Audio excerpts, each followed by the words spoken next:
Bože dá, veď my na to máme. Nech Bože dá ten víťazný gól. Nech Bože dá, veď dobre to hráme. Aby viac na nás nik nezabudol.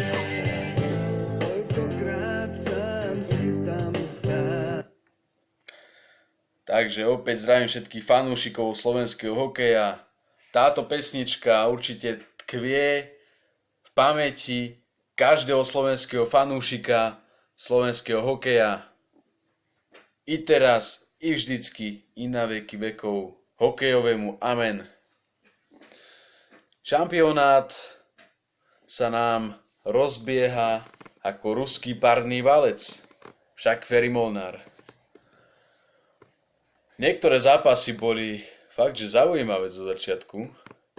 Skončili zaujímavými výsledkami a také Lotyšsko a Kanada. To bolo tiež zaujímavé. Ten výsledok 6-1 a fantastický hokej od Kanady, čo sa dá očakávať.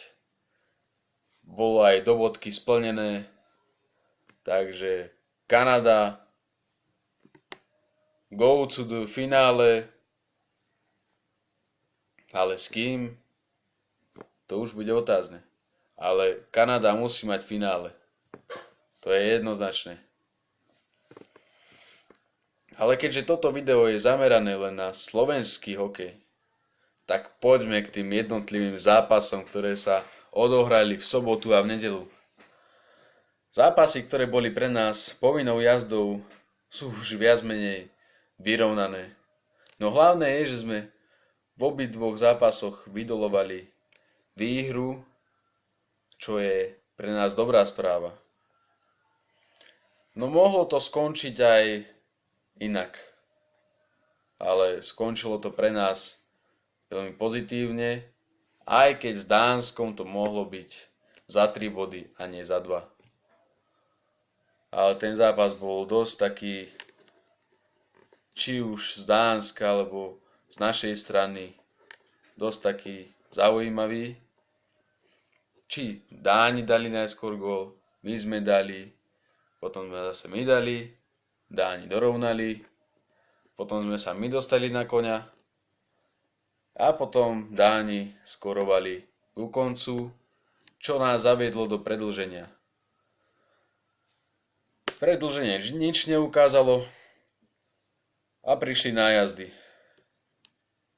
Ani tie veľmi neukázali, aj keď Viedenský nás naštartoval.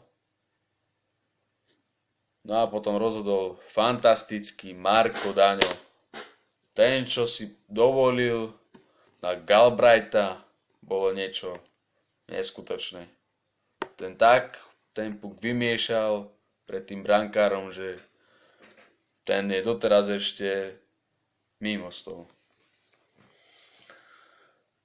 Zápas s Bieloruskom bol dosť agresívny zo strany Bieloruska, no veľmi ma rozčaroval verdikt pruhovanej zebry, kvôli ktorému sme hrali oslabenie a mohli sme hrať presilovú hru.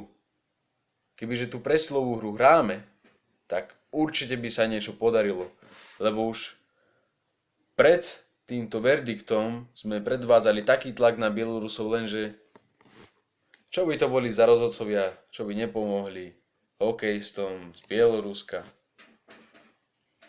Ale ťažko sa už v tom vyjadrovať. Bolo to nekorektné voči nám, ale hlavné je, že sme vydolovali aj po tomto zápase víťazstvo 2 gólmi od Andreja Mesároša v riadnom hracom čase, 1 gól a druhý v predĺžení. A obidva boli fakt na podívanú a môžeme byť spokojní aj za tie 2 body.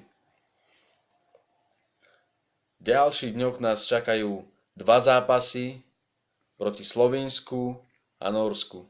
Na Slovinsko sa treba tak psychicky pripraviť a treba spraviť taký tréning, že proste až.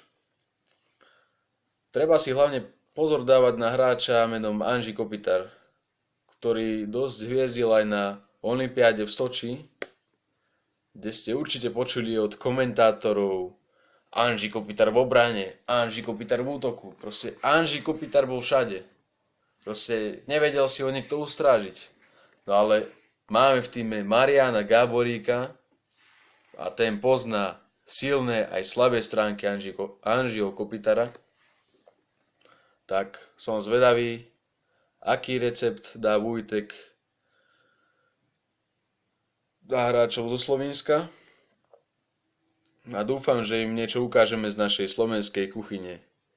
A zamiesime im to tam do bránky.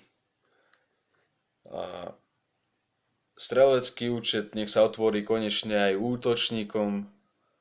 Nebolo by zle, keby že sa otvorí aj Vladimirovi Draveckému. To je také eso teraz v týme. Ten, čo si dovolí niekedy, to je niečo neskutočné. To je niečo neskutočné.